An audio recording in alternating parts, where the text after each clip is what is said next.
Wahyudi. Kepada Bu Zuli Wahyudi dipersilahkan ya mempresentasikan materinya. Sebelum kita mulai, kita semangat dulu ya. Semangat pagi. Pagi, luar biasa.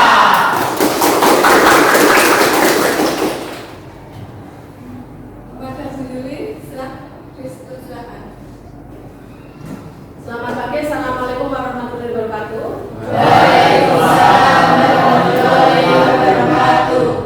Saya ucapkan banyak terima kasih kepada Bapak Ibu guru sekalian di sini yang sudah meluangkan waktunya untuk mendukung program saya melakukan desalinasi dalam penerapan budaya positif di sekolah kita di SMK Negeri 1 Pasaman.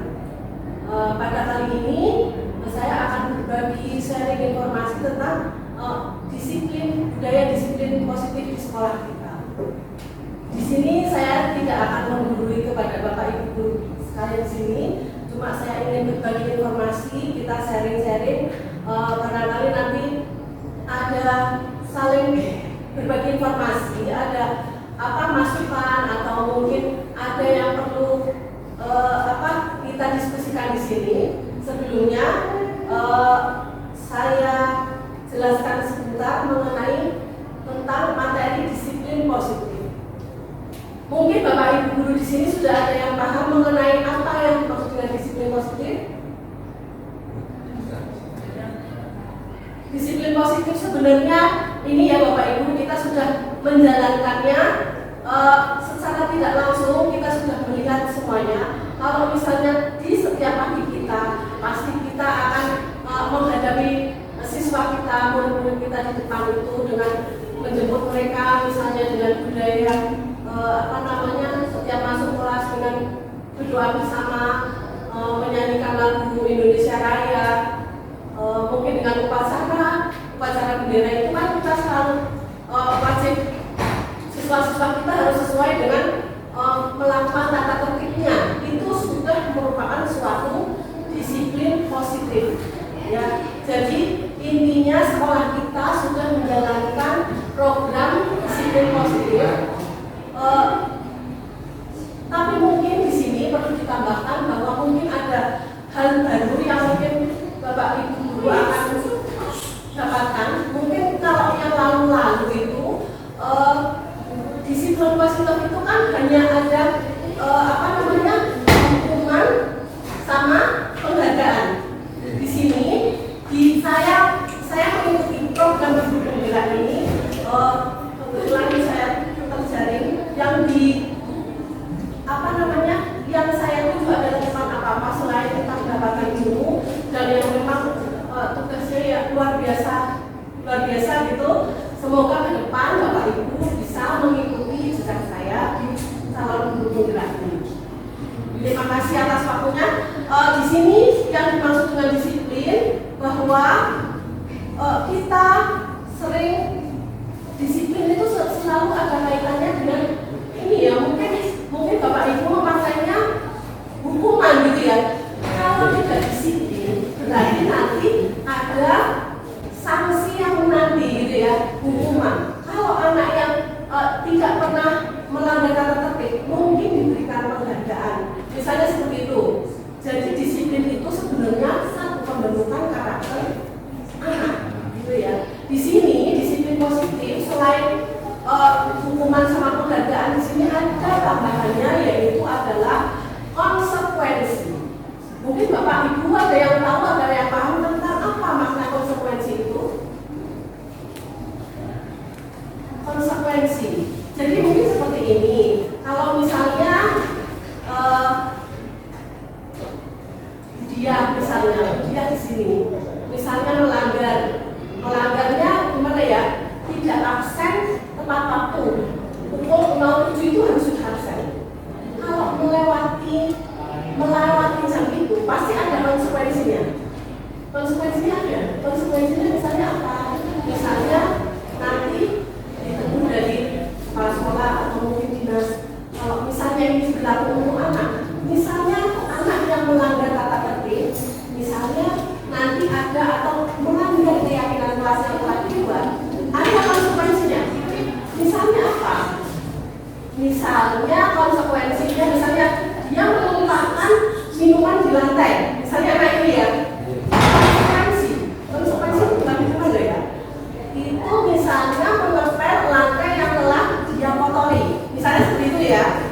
Kalau hukuman lain lagi, hukuman itu cenderung apa namanya? Cenderung anak menjadi merasa artinya kenapa sih itu ya?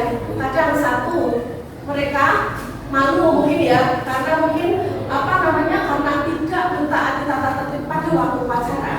Dia kan akhirnya ke depan satu, dia malu ya, malu sama teman-temannya. Padahal tujuannya adalah untuk apa? Dia anak itu sebenarnya ke depan tidak mengulangi kesalahannya, tapi itu motivasinya berasal dari karena dipaksa dari awal ya, tidak melakukan kesalahan tapi dengan pemaksaan gitu. Nah akhirnya dia itu kan tidak bersifat permanen, karena yang melanggar tata tertib cenderung anaknya adalah anak yang itu saja sebenarnya. Ya kalian juga, Bapak Ibu juga lihat kalau misalnya yang melanggar sebenarnya anak-anak tertentu saja. Jadi satu dua anak atau mungkin beberapa anak, tapi seperti langganan gitu, karena memang mereka tidak menyadari kesalahannya dari dalam diri sendiri, bukan motivasi intrinsik ya. Jadi misalnya di area lapangan, maksudnya agar tidak mengulangi kesalahannya, tapi berikutnya akan cenderung misalnya akan mengulangi kembali karena motivasinya bukan dari dia sendiri gitu. Di sini lain lagi misalnya kayak kalau konsekuensi agak lebih ini ya, agak lebih ke anaknya lebih tidak terlalu anak menjadi semakin tertekan, agak lebih ringan. Yang selanjutnya adalah melalui segitiga restitusi. Ini di sini Bapak Ibu sekalian, murid harus memiliki disiplin yang kuat berasal dari diri maupun dari luar dirinya ya. Di sini di era pembelajaran Merdeka Belajar, Bapak Ibu pasti sudah paham ya, Merdeka Belajar itu ibaratnya seperti kita berbicara pada Ki Hajar Dewantara lagi, kembali ke era Ki Hajar Dewantara bahwa kita sebagai guru itu harus memberlakukan sistem AMO ya. Jadi kita memperlakukan murid kita dengan apa? Sesuai dengan keyakinan diri anak sendiri, bukan kita yang memaksakan atau bukan kita misalnya pembelajaran itu juga sesuai dengan kebutuhan anak gitu ya. Di sini era Merdeka Belajar mewujudkan murid yang merdeka, murid harus memiliki disiplin yang kuat berasal dari diri maupun luar dirinya, di mana kemerdekaan itu bersifat dan berasal dari diri sendiri dengan bekerja keras. Sebab kita jika tidak cakap melakukannya, maka pihak lain yang akan mengusahakannya. Begitu maksudnya seperti itu ya. Jadi kalau misalnya anak itu perlu dibimbing, ya. Kalau bisa tidak perlu melalui hukuman, tapi di sini melalui restitusi. Nanti ada di segitiga restitusi, penyelesaian masalah melalui segitiga restitusi. Ya.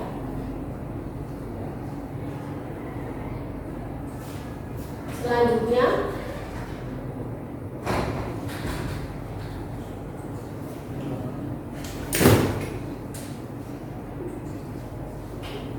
sekolah sebagai sebuah ladang tempat persemaian bibit. Ibaratnya kalian itu kalau misalnya siswa itu diibaratkan apa? Bibit tanaman, ya. Itu perlu apa? Guru diibaratkan sebagai petani. Ini yang pendidikan sekarang ini, ya. Dengan apa? Biar bibit itu tumbuh dengan subur bagaimana? Misalnya dengan kondisi tanahnya itu perlu disuburkan. Dengan apa? Memilih bibit tanaman terbaik, memberi pupuk dan air, misalnya membasmi hama dan sebagainya. Bahwa sekolah tempat bercocok tanam menjadi lingkungan yang menyenangkan. Tugas kita sebagai guru itu apa?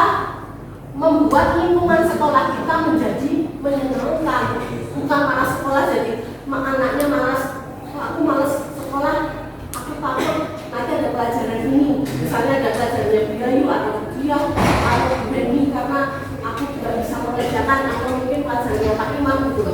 Jangan seperti itu. Kalian kalau misalnya sebagai guru ke siswa, bagaimana sekolah itu menjadi tempat yang menyenangkan, menjaga dan melindungi murid dari hal-hal yang tidak baik, ya. Itu untuk menjadikan apa? Karakter murid yang baik sesuai dengan profil pelajar Pancasila. Mungkin Bapak Ibu sudah pernah dengar istilah profil pelajar Pancasila? Ya. Sudah pernah dengar ya? Itu juga ada lagunya yang bagus itu dari ini ya, vokalisnya Kapan yang lama ini. Mungkin kalau yang baru dengar. Dalam mewujudkan budaya positif perlu adanya disiplin yang positif dan perlu dilakukan motivasi. Ya, selanjutnya makna disiplin positif. Mungkin Bapak Ibu merasa jenuh atau mengantuk mungkin. Betul. Coba kita berdiri dulu ya. Kita berdiri dulu, kita ice breathing dulu biar tidak bosan dan tidak mengantuk.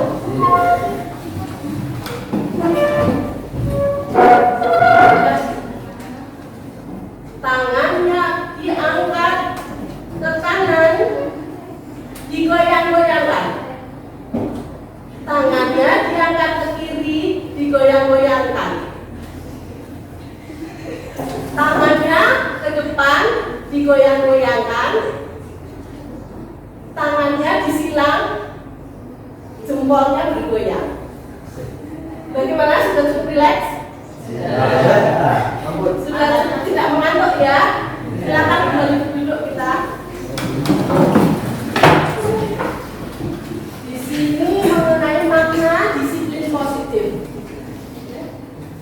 Disiplin banyak orang memaknai sesuatu yang dilakukan seseorang untuk mendapatkan kepatuhan untuk dihubungkan dengan tata tertib. Ini biasanya berkaitan dengan sanksi dan hukuman. Di sini, di mana kemerdekaan di situ adalah disiplin yang kuat. Sungguh pun disiplin itu bersifat dalam diri sendiri. Disiplin yang paling bagus adalah disiplin yang berasal dari dalam, bukan dari luar, gitu ya. Jadi intinya kalau kita mendidik siswa untuk menjadi anak yang baik itu bukan berasal dari motivasi dari luar. Misalnya ada temannya juga yang di sekolah di sini itu tidak bersifat permanen. Yang lebih baik adalah yang berasal dari luar. Seseorang yang memiliki disiplin, kalau sudah memiliki disiplin, bisa bertanggung jawab terhadap apa yang dilakukan dan berdasarkan tindakan apa yang akan mereka lakukan. Mereka selalu memikirkan akibatnya. Dari pendapat di atas disimpulkan bahwa murid yang memiliki disiplin positif akan memiliki motivasi internal yang baik, ya, memiliki motivasi yang baik. Karena kesuksesan siswa berasal dari motivasi yang berasal dari dalam diri sendiri. Selanjutnya, motivasi perilaku manusia. Pertama, untuk menghindari ketidaknyamanan atau kehukuman. Yang kedua adalah untuk mendapatkan imbalan atau penghargaan dari orang lain. Yang ketiga adalah untuk menjadi orang yang mereka inginkan dan menghargai diri sendiri dengan nilai-nilai yang mereka percaya. Dari ketiga motivasi perilaku manusia dalam mewujudkan disiplin positif, nomor 3, karena dengan memiliki motivasi tersebut, mereka memiliki motivasi intrinsik, mereka akan berjangka panjang, ya. Selanjutnya, beberapa waktu yang lalu saya sudah membuat keyakinan kelas bersama, kelas 10 akal juga sepertinya. Ini mungkin bisa diterapkan di kelas Bapak Ibu sekalian, bahwa namanya awalnya keyakinan kelas itu berasal dari peraturan tata tertib ya. Kalau Bapak Ibu mempunyai kelas, mungkin bisa diterapkan kelas Bapak Ibu membuat suatu keyakinan kelas. Misalnya seperti yang sudah saya praktekkan, anak-anak nanti siswa membuat apa yang mereka mau, apa yang perlu, misalnya tidak akan terlambat, tidak akan membuang sampah, itu disepakati dalam satu kelas. Itu bisa dilakukan nanti di tempel-tempel, terus kesepakatan kelasnya itu nanti bisa Bapak Ibu misalnya dijadikan banner di dalam kelas. Siapa yang melanggar nanti akan menerima konsekuensinya, ya. Jadi keyakinan kelas itu. Kenapa kok misalnya sampai melanggar itu nanti taraf yang paling lebih humanis, misalnya lebih manusiawi itu dengan melakukan restitusi, segitiga restitusi, ya. Mengapa keyakinan kelas? Dalam kelas untuk menciptakan lingkungan yang positif. Tentunya di sini bahwa anak bertujuan ke sekolah itu adalah untuk mendapatkan ilmu dengan tidak terganggunya di dalam kelas itu. Bagaimana untuk suasana kelas yang kondusif? Bapak Ibu harus sebagai wali kelas mampu menciptakan kondisi kelas yang nyaman, yang menyenangkan bagi siswa, agar siswa termotivasi menjadikan capaian pembelajaran prestasinya meningkat. Intinya seperti itu. Pertama adalah untuk kenyamanan di lingkungan kelas, keyakinan kelas, ya.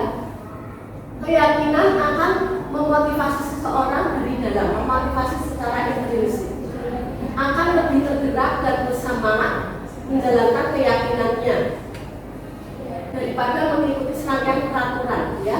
Jadi memang dengan keyakinan itu diharapkan anak tergerak dengan sendirinya.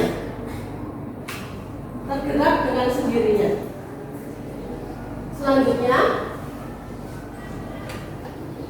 pembuatan keyakinan kelas. Bagaimana Bapak Ibu cara membuat keyakinan kelas itu? Pertama adalah bersifat lebih abstrak. Keyakinan kelas dituliskan berupa pernyataan-pernyataan yang secara umum. Misalnya tidak boleh makan di ruangan kelas, misalnya seperti itu. Terus tidak boleh terlambat masuk kelas, misalnya seperti itu ya. Terus selanjutnya adalah keyakinan kelas hendaknya tidak terlalu banyak, sehingga mudah diingat dan dipahami oleh semua warga kelas. Selanjutnya adalah keyakinan kelas sebaiknya sesuatu yang dapat diterapkan di lingkungan sesuai dengan kondisinya. Misalnya Bapak Ibu sebagai wali kelas antara TKJ, teknik komputer jaringan, akuntansi, tata busana maupun tata boga, itu kondisinya kan lain-lain. Pasti diterapkannya itu kan lain-lain, aturannya kan beda-beda. Karena kita juga belajarnya kan berbeda materinya. Mungkin itu bisa diberlakukan sesuai dengan kondisi kelas masing-masing.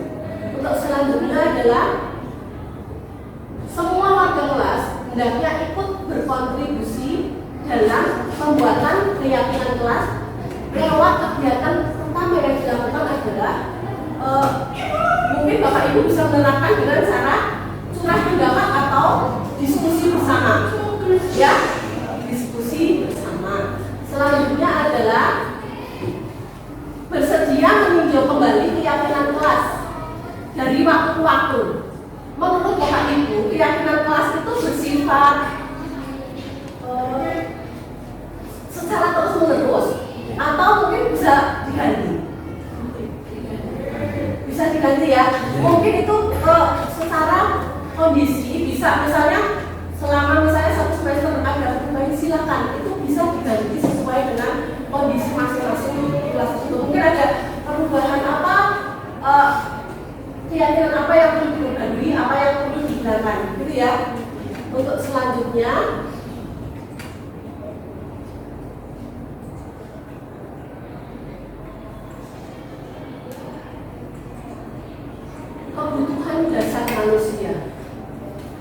sebenarnya di sini kalau ada siswa kita yang melanggar, itu berarti ada sesuatu hal yang hilang sama mereka gitu ya. Mungkin ada kebutuhan dasar yang tidak terpenuhi, ya. Mungkin ada yang tahu beberapa kebutuhan dasar manusia. Pertama kan perumahan, ya, makan, minum, segala macam itu. Yang nomor 2 itu ada 5 kebutuhan tingkatan itu ya. Yang terakhir sebenarnya aktualisasi diri. Kalau misalnya kebutuhan dasarnya ini ya, misalnya kesehatan, rumah, makanan, dan sebagainya, yang kebutuhan dasar adalah yang berkaitan dengan untuk kita bertahan hidup, ya, sebagai manusia. Kalau misalnya itu tidak terpenuhi, misalnya ada anak yang selalu melanggar, misalnya, itu berarti ada faktor yang karena di sini misalnya di sini dari institusi itu yang nanti akan dijelaskan bahwa pasti ada yang sesuatu perbuatan, pasti ada maksud dan tujuannya, ya. Jadi misalnya ada anak yang melanggar, pasti ada di belakangnya itu ada apa, gitu ya. Pasti ada sebabnya. Tidak mungkin tidak ada sesuatu terus dia menjadi melanggar, itu tidak mungkin. Jadi perlu kita lihat kebutuhannya sudah terpenuhi atau belum. Ini ya kebutuhan sosial. Terus yang selanjutnya, kebutuhan dasar manusia selanjutnya adalah cinta dan kasih sayang. Ya, ini masuk dalam kebutuhan psikologis. Ini suatu kebutuhan yang sangat penting karena kadang ada anak yang cenderung untuk melanggar, misalnya melanggar peraturan keyakinan kelas yang sudah dibuat. Sebenarnya dia seorang anak yang mungkin mungkin dari keluarga yang tidak baik-baik saja, mungkin ya, karena dia merasa tidak dicintai, merasa kurang kasih sayang. Karena saya pernah menugaskan anak, ternyata itu memang permasalahannya banyak sekali. Ya, karena ini saya bertukar pendapat. Ada anak yang sampai karena ada anak itu yang tugasnya bagaimana menghadapi masalah dan penyelesaiannya, ya. Di sini anak yang belum bisa dikatakan dewasa gitu ya, kan belum 11 tahun ya, kalau masih SMK kelas 10 atau kelas 11 tahun, sampai berencana untuk mengakhiri, misalnya seperti itu. Itu kan sebenarnya di balik semua permasalahan anak misalnya, itu pasti ada di permasalahan yang ada, gitu ya. Dan itu perlu dikaji bahwa kenapa sampai terjadi seperti itu, gitu. Terus misalnya kita sebagai guru harus peka terhadap kebutuhan siswa, ya, terutama wali kelas, karena di sini wali kelas adalah sebagai pengganti orang tua nomor 1 di sekolah. Apapun permasalahan siswa kita harus peka. Terus selanjutnya adalah kita sebagai guru harus bisa melihat latar belakang keluarga dari siswa tersebut. Kalau bisa ya, kalau bapak ibu menjadi wali kelas misalnya, kita harus mengetahui secara personal. Misalnya anak didik kita di kelas itu berjumlah 36. Misalnya itu rumahnya mana? Terus misalnya siapa lagi ya? Ini rumahnya mana? Anggota keluarganya siapa saja? Bapaknya kerja apa?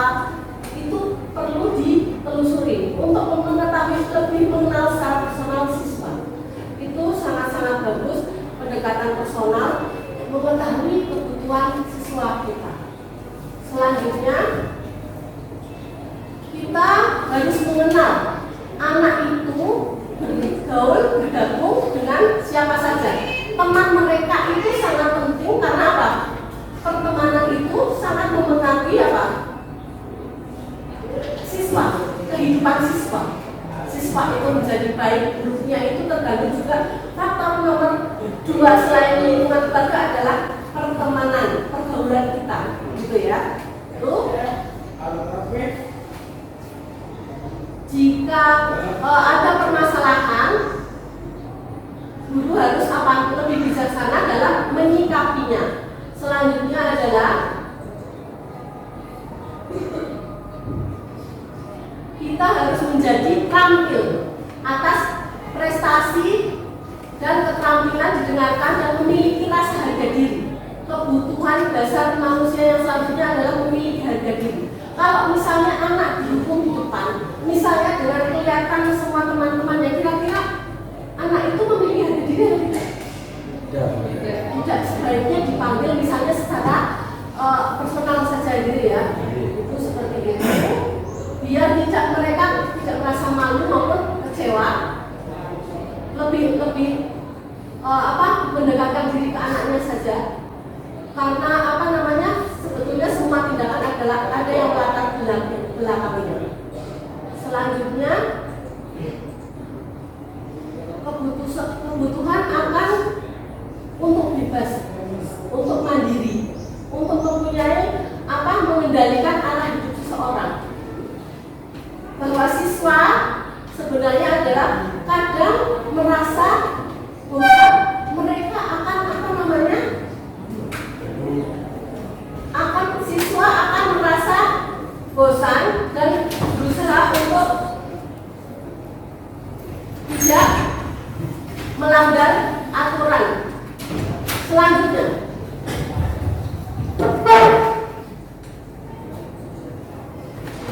kebutuhan dasar manusia yang selanjutnya adalah kebutuhan akan rasa kesenangan. Itu setelah kebutuhan sudah dasar itu, nanti yang selanjutnya yang terakhir adalah kebutuhan akan kesenangan. Setelah semua kebutuhan itu terpenuhi, gitu ya.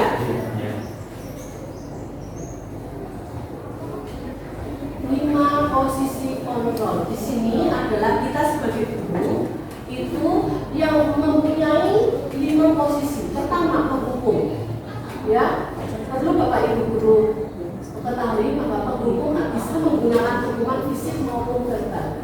Orang-orang yang menjalani posisi penghukum senantiasa mengatakan bahwa sekolah memerlukan sistem atau alat yang untuk menekan siswa akan lebih disiplin. Patuhi aturan saya atau awas. Kamu selalu saja salah. Selalu pasti.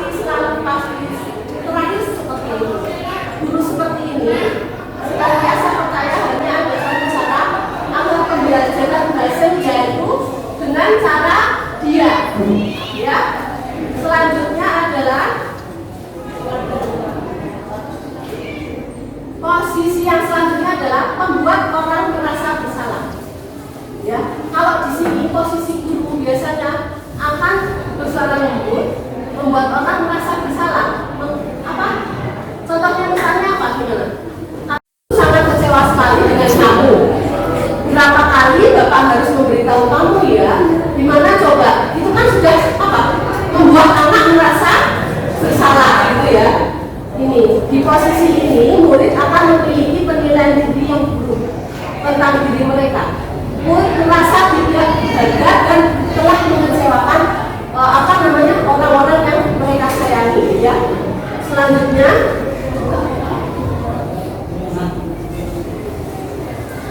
posisi kontrol sebagai teman. Guru di sini tidak akan menyakiti murid, namun akan tetap berupaya mengontrol murid melalui persuasi. Bisa negatif atau positif. Guru di posisi teman menggunakan hubungan baik dan humor untuk mempengaruhi seseorang. Misalnya di sini gini, ayo ingat tidak bantuan Bapak selama ini. Ya sudah, hal ini tidak apa-apa, nanti Ibu baru bereskan. Hal negatif dari posisi teman adalah bila suatu saat guru tersebut tidak membantu, maka murid akan kecewa dan berkata, saya pikir Bapak atau Ibu teman saya. Murid merasa dikecewakan dan tidak mau lagi berusaha. Hal lain yang mungkin timbul adalah murid akan bertindak untuk guru yang mereka tidak anggap teman, gitu ya.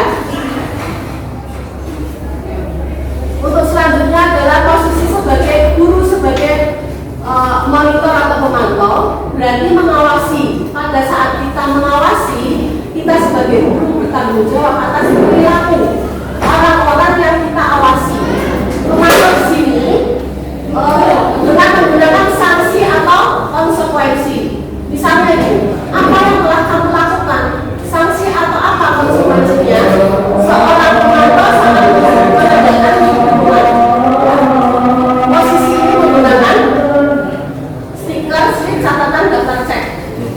Ya, untuk selanjutnya Cut. sebelum kita lanjutkan kembali, Bapak Ibu sepertinya mengantuk ya, kita briefing lagi ya. Tepuk lampu merah, konsentrasi Bapak Ibu semua. Merah, kuning, hijau. Kita lanjutkan materi kita. Untuk posisi dulu ada 5 posisi tadi. Pertama apa? Posisi pertama tadi apa? Penghubung. Yang kedua adalah teman. Yang ketiga adalah pemantau. Yang keempat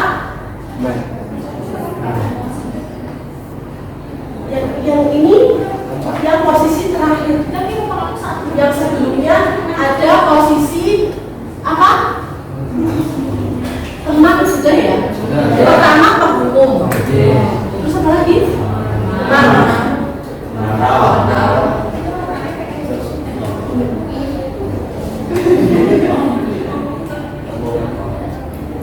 Membuat orang merasa bersalah. Ya, diulangi kembali biar Bapak Ibu paham. Posisi kita sebagai guru adalah ada 5. Pertama adalah penghubung, terus teman, membuat rasa bersalah, terus pemantau. Yang terakhir adalah apa namanya? Sebagai manajer. Sepertinya ini biasanya Pak Iman, ya, Pak Iman biasanya memperlakukan seperti ini gitu ya. Maaf, ini cuma bercanda ya. Posisi terakhir adalah manajer. Posisi mentor di mana guru berbuat sesuatu bersama dengan murid, mempersilahkan murid mempertanggungjawabkan perilaku murid, mendukung murid agar dapat menemukan solusi atas permasalahannya sendiri. Jadi mungkin seperti ini, kesalahan kamu apa, gitu ya? Biar anak menggali sendiri kesalahannya apa yang telah dia lakukan, terus menurut kamu solusi yang terbaik bagaimana, gitu ya. Jadi kita tidak menawarkan solusi, tapi biar anak kreatif mencari apa namanya solusi sendiri, gitu ya.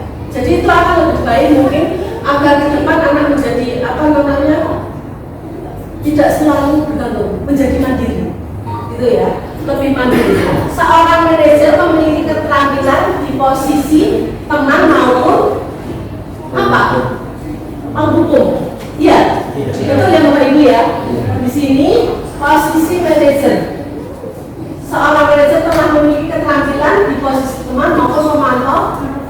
Jadi sewaktu-waktu bisa menjadi kita posisi menjadi manusia yang merdeka, mandiri dan bertanggung jawab bagi diri sendiri. Maksudnya bagi murid. Mereka kan sekarang kurikulum merdeka ya. Jadi itu apapun kita ibaratnya sistem Among itu melakukan apapun apa yang dibutuhkan siswa. Tidak boleh memaksakan kehendak ke anak, gitu ya. Apakah kamu meyakininya? Jika kamu meyakininya, apakah kamu bersedia memperbaikinya? Misalnya seperti itu. Jadi kita sebagai manajer, jika kamu memperbaiki hal ini, menunjukkan tentang apa?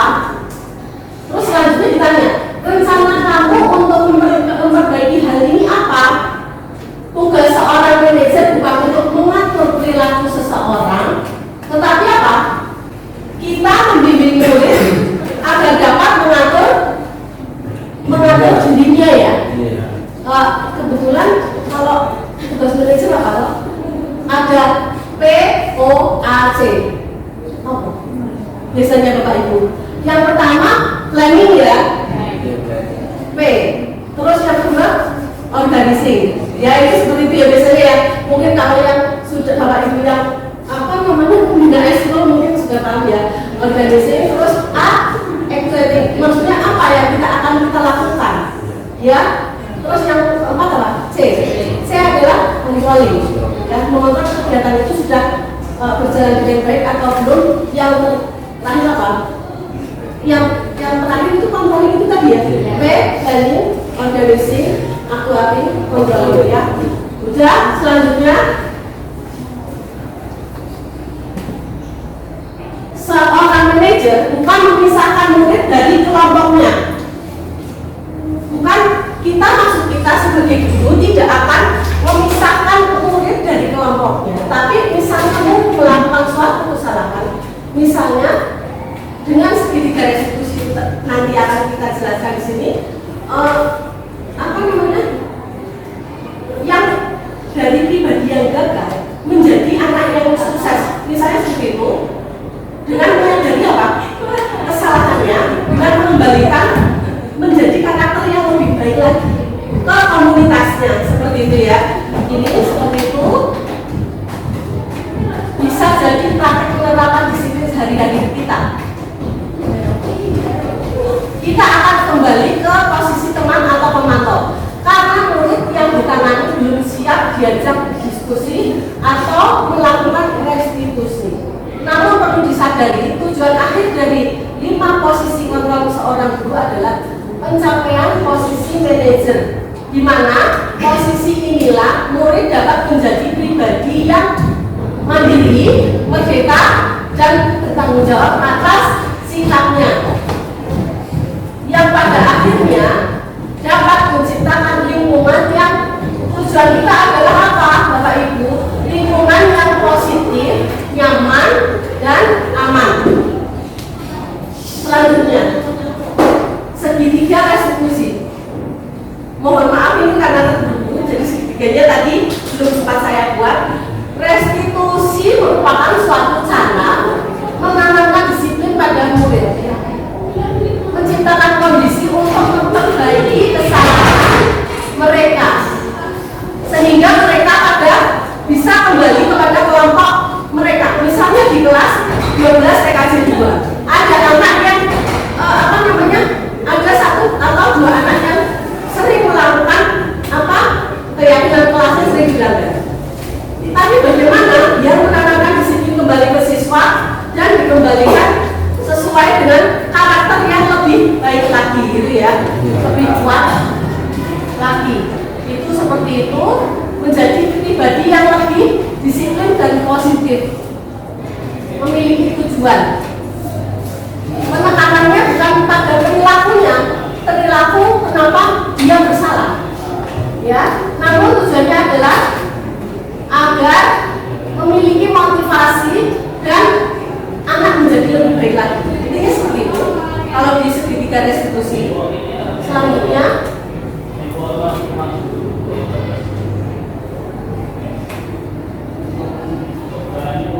ciri-ciri restitusi yang membedakannya dengan program disiplin lainnya ya. Di sini yang dimaksud dengan restitusi bukan untuk menebus kesalahan, namun untuk belajar dari kesalahan yang telah dilakukan, telah mereka lakukan, anak-anak lakukan itu. Restitusi di sini adalah memperbaiki hubungan. Di sini adalah menawarkan solusi yang akan dilakukan oleh anak yang melakukan pelanggaran, misalnya keyakinan kelas tadi. Menawarkan, tapi bukan memaksakan kehendak kita sebagai guru kepada anak, ya. Selanjutnya, restitusi menuntut untuk melihat ke dalam diri anak, ya. Restitusi mencari kebutuhan dasar yang mendasari tindakan. Kebutuhan dasar yang mendasari tindakan itu tadi. Pertama adalah apa? Validasi. Sebentar, saya agak lupa. Untuk yang pertama adalah mengubah orang jadi menstabilkan dulu. Langkah-langkah dalam segitiga restitusi adalah menstabilkan identitas. Di sini ya, ada sesuatu kebutuhan dasar yang tidak terpenuhi sehingga anak itu melakukan suatu kesalahan, ya. Yang kedua adalah validasi tindakannya. Kita validasi tindakannya. Tindakan yang salah yang mana? Tapi kita tidak fokus untuk mencari kesalahannya, tapi di sini adalah mencari solusinya, seperti itu ya. Terus yang selanjutnya adalah menanyakan keyakinannya. Kalau yang langkah 1, 2, misalnya pertama adalah menstabilkan, yang kedua sudah validasi tindakan. Itu nanti kalau yang langkah 1, 2 sudah berhasil, pasti akan langkah ketiga itu akan berhasil dengan mudah. Tinggal keyakinan, kita menanyakan keyakinan ke anaknya. Ini sudah benar atau belum? Kalau kamu melanggar, menurut kamu bagaimana? Nah, kita tawarkan solusinya, bukan kita yang memaksakan. Kamu harus seperti ini, gitu ya. Seperti itu. Ini sebagai langkah untuk menciptakan murid yang merdeka, mampu menyelesaikan masalah secara internal. Motivasinya adalah internal, ya. Kita cari bukan dasarnya apa yang mereka tidak terpenuhi. Cara yang paling baik dalam penanaman disiplin itu di sini, di restitusi ini, menguatkan karakter anak, fokus pada karakter bukan tindakannya. Restitusi mengembalikan murid yang dibuat salah akan kembali ke kelompoknya dengan lebih mempunyai karakter yang positif yang kuat. Sekian materi dari saya. Selanjutnya nanti kita akan membuka sesi tanya jawab. Mungkin ada bapak ibu guru yang masih belum paham tentang materi ini, saya persilahkan untuk bertanya. Sekian dari saya. Assalamualaikum warahmatullahi wabarakatuh. Waalaikumsalam warahmatullahi wabarakatuh. Penyampaian materi dari Bu Dwi. Selanjutnya akan buka sesi tanya jawab. Silakan Bapak Ibu, mungkin ada yang ingin bertanya. Waktu dan tempat silakan.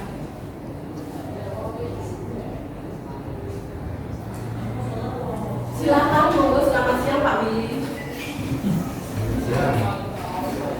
Bagaimana menerapkan restitusi di kelas jika siswa melakukan pelanggaran di kelas? Seperti tadi yang sudah saya sampaikan, jadi kita melakukan restitusi keyakinan kelas itu kan berdasarkan peraturan yang sudah dibuat. Terus nanti dalam satu kelas itu kita kumpulkan anak-anaknya, kita diskusikan, bertukar pendapat. Nanti masing-masing anak menuliskan pendapatnya mungkin di kertas yang bisa ditempel di papan itu Pak. Jadi itu jarak seperti itu ya. Mungkin kecil-kecil misalnya antar satu anak dengan yang lainnya pasti mempunyai keyakinan kelas yang berbeda. Yang mereka anut, mungkin ada yang nggak suka, ada yang terlambat, mungkin ada yang nggak suka temannya yang ramai sendiri atau apapun itu nanti dituliskan di depan itu, nanti di suatu sudah terkumpul semua dibuat dijadikan banner.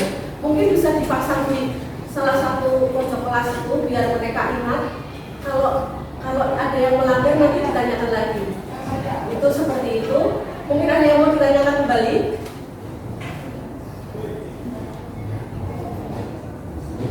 Bagaimana Pak Lili, sudah cukup atau belum? Masih ada satu lagi. Silakan. Jika ada anak yang tidak mau menjalankan keyakinan kelas yang telah dibuat, bagaimana mengingatkannya? Cara mengingatkannya itu kembali lagi ditanyakan secara personal ke anak yang bersangkutan. Sebaiknya dilakukan secara personal saja. Alasan dia melanggar keyakinan kelas yang telah dibuat. Itu keyakinan kelas kan berdasarkan kesepakatan anak satu kelas. Itu kenapa? Pasti ada alasan di balik itu sampai melanggar aturan yang telah dibuat, misalnya seperti itu. Terus ditanyakan juga, ditawarkan bagaimana kalau misalnya seperti itu, solusinya bagaimana? Apakah teman-teman yang lain juga akan menyepakati dengan anak yang bersangkutan seperti itu? Gimana? Mungkin ada pertanyaan lain? Silakan. Apakah keyakinan kelas itu bersifat permanen? Untuk keyakinan kelas tidak dibuat secara permanen, bisa diubah berdasarkan kebutuhan masing-masing kelas. Mungkin satu semester ini aturannya seperti ini, ada yang perlu ditambah atau dikurangi, itu bisa dilakukan. Begitu. Silakan, mungkin ada pertanyaan lagi. bagi siswa. Penghargaan itu sepertinya di situ pernah ada saya dapatkan materi bahwa penghargaan itu kadang tidak berimbas baik kepada siswa. Karena nanti siswa cenderung kalau ingin misalnya ingin mendapatkan ranking, nanti mendapatkan penghargaan seperti itu. Terus misalnya anak itu menjadi seperti ini, misalnya tidak usah belajar, nanti juga saya dapat juara. Atau mungkin teman-temannya yang lain, padahal mungkin sebenarnya mereka tidak seperti temannya gitu. Kok yang mendapatkan penghargaan itu saja. Jadi sebenarnya penghargaan tidak terlalu baik untuk anak gitu ya, kecuali mungkin penghargaan berbahasa kata-kata lebih bagus, lebih disiplin, itu lebih bisa diterima daripada penghargaan yang nanti misalnya ke perankingan kelas dan sebagainya. Macam itu gitu ya. Mungkin ada pertanyaan lagi? Sudah cukup ya? Saya kembalikan ke moderator, silakan Bu Eni.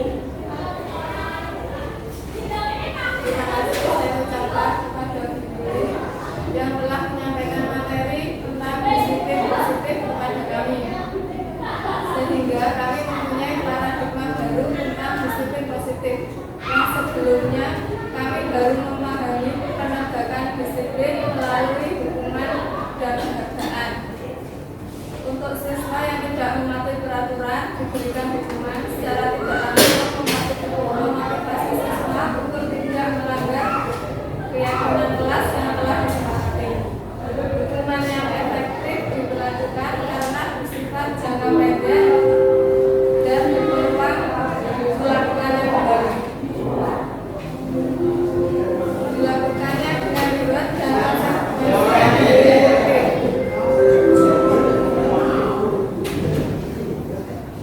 Reward dengan kata dan verbal, kita akan bersama-sama mencoba menerapkan konsekuensi dan restitusi dalam mendidik anak untuk mencapai disiplin positif dengan sistem AMOP. Semoga budaya positif dapat diterapkan di SMKN 1 Pasuruan, membentuk karakter siswa yang lebih baik, disiplin. Demikian acara pada pagi hari ini dengan materi diseminasi disiplin positif di SMKN 1 Pasuruan. Marilah kita tutup dengan bacaan hamdalah. Alhamdulillah. Sekian dari kami. Terima kasih. Wassalamualaikum warahmatullahi wabarakatuh. Waalaikumsalam warahmatullahi wabarakatuh. Ya, silakan kalian boleh meninggalkan kelas. Assalamualaikum warahmatullahi wabarakatuh. Saya Imam Afandi. Saya nama siapa? Assalamualaikum warahmatullahi wabarakatuh. Saya Imam Afandi, mewakili Bapak Kepala Sekolah Paulidi Nasional dari SMK Negeri 1 Kaserman. Sangat mendukung sekali kegiatan daripada tadi sudah disampaikan Ibu Yuli. Jadi Bu Yuli sebagai salah satu guru penggerak dari SMK Negeri 1 Kaserman setelah melaksanakan diseminasi tentang budaya positif di sekolah. Harapan kami adalah dengan keikutsertaan Bu Yuli sebagai guru penggerak ini bisa memotivasi teman-teman yang lain untuk bisa maju menjadi satu bagian andil di dalam memajukan pendidikan di sekolah khususnya dan di Indonesia pada umumnya. Dan kami berharap bisa menerapkan budaya-budaya positif yang sudah dipelajari oleh Bu Yuli untuk bisa diterapkan di SMK ini. Mungkin itu saja yang ingin saya sampaikan. Terima kasih. Menurut saya apa yang sudah disampaikan Bu Yuli sangat baik untuk menerapkan disiplin positif di sekolah kami. Sebagai guru, mengharapkan siswa melaksanakan disiplin positif bukan dari motivasi ekstrinsik, tetapi berasal dari dalam diri. Sebagai guru bisa memposisikan diri kepada siswa kita sebagai penghukum, pemantau teman, atau manajer. bagaimana kita bisa melaksanakan disiplin positif dari dalam diri sendiri. Semoga kita bisa menerapkan budaya positif secara bersama-sama. Kita bisa membentuk siswa-siswa yang berkarakter sesuai dengan harapan kita. Terima kasih. Perkenalkan, nama saya Siska Ratnawati. Perasaan saya setelah mengikuti proses restitusi dengan Bu Yuli, saya sangat senang mendapat solusi pemasukan saya yang suka terlambat sekolah. Terima kasih Bu Yuli, saya berjanji tidak akan terlambat lagi ke sekolah. Terima kasih Bu Yuli. Perkenalkan, nama saya Anton. Perasaan saya sangat senang dapat menyelesaikan masalah saya sesuai dengan langkah restitusi. Saya sangat senang karena di saat saya melakukan kesalahan tidak dimarahi dan dibantu mencari solusi permasalahan saya. Terima kasih Bu Yuli. Saya janji tidak akan tidur lagi saat pelajaran di kelas. Selamat pagi, assalamualaikum warahmatullahi wabarakatuh. Waalaikumsalam warahmatullahi wabarakatuh. Kalau saya bilang selamat pagi, bilang pagi luar biasa gitu ya. Selamat pagi anak-anak. Pagi luar biasa. Tepuk tangan. Alhamdulillah ya, kali ini di kesempatan kali ini saya bisa bertemu dengan kalian ya. Kalian sudah mendapatkan tadi materi dari kakak kalian, Mbak Kurniawati ya. Dulu kan juga alumni di sini, akuntansi juga ya. Kalian harus meniru semangatnya sampai sukses sampai sekarang ini. Mbak Kurnia begitu di UKK, terus lanjut kuliah seperti ini, misalnya pendidikan dan konseling ya. Jadi kalian harus punya mimpi bahwa semua orang itu berhak mendapatkan kesempatan untuk maju, untuk mencapai mimpi ya. Nah, misalnya kalian harus tetap semangat, punya keyakinan suatu saat kalian pasti bisa gitu ya. Di kesempatan kali ini saya tentang budaya sekolah ya. Budaya sekolah apa? Budaya positif sekolah. Selama ini menurut kalian sudah bagus apa belum? Sudah baik apa belum? Budaya sekolah kita belum ya. Yang belum bagusnya yang di bagian mana?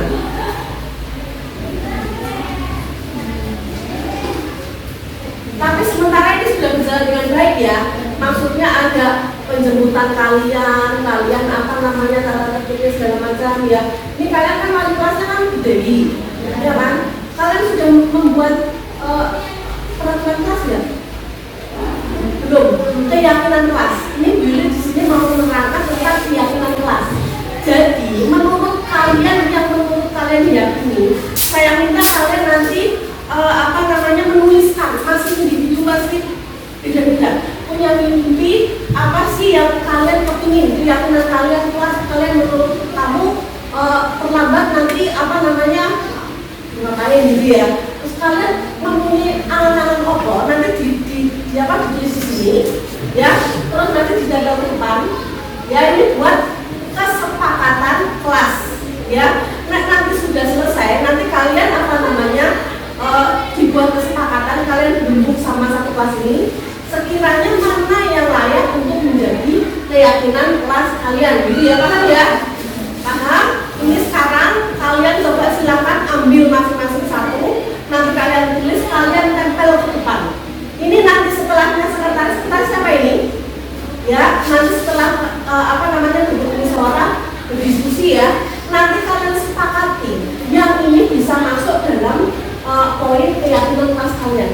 Saya belum menerangkan kelas yang lain. Kalau kalian sudah mempunyai keyakinan kelas, nanti ke depannya kalian lebih enak, lebih nyaman menciptakan kelas yang sudah ada keyakinan kelasnya, gitu ya. Kalian kan jadi lebih nyaman, lebih sama teman-temannya, pembelajaran di kelas juga lebih menyenangkan, lebih untuk pembelajarannya lebih enak, gitu ya.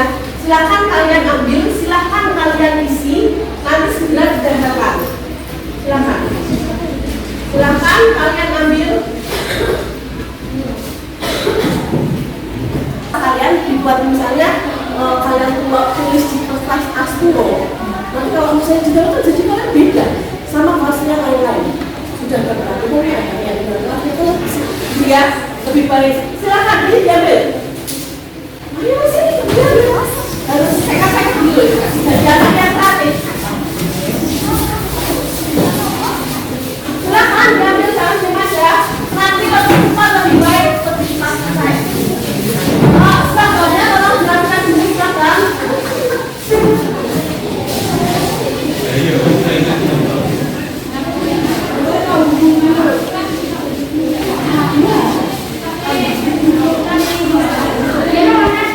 Silakan ya, kalian pengennya kelas kalian yang seperti apa? Antara anak satu sama yang lainnya pasti tidak sama.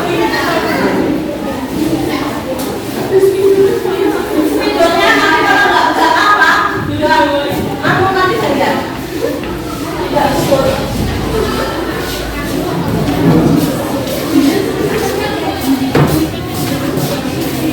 Silakan kalian tuliskan keyakinan kelas di buku kalian sendiri. Nanti kita diskusikan kesepakatan bulan ini apa yang harus disepakati.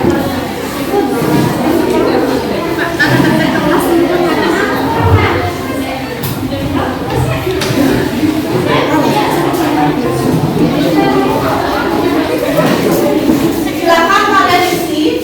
Kalau spidolnya tidak cukup nanti bisa dibayar. Silakan kalian isi. Ya, silakan. Silakan diisi. Jangan sama teman-temannya masih bisa.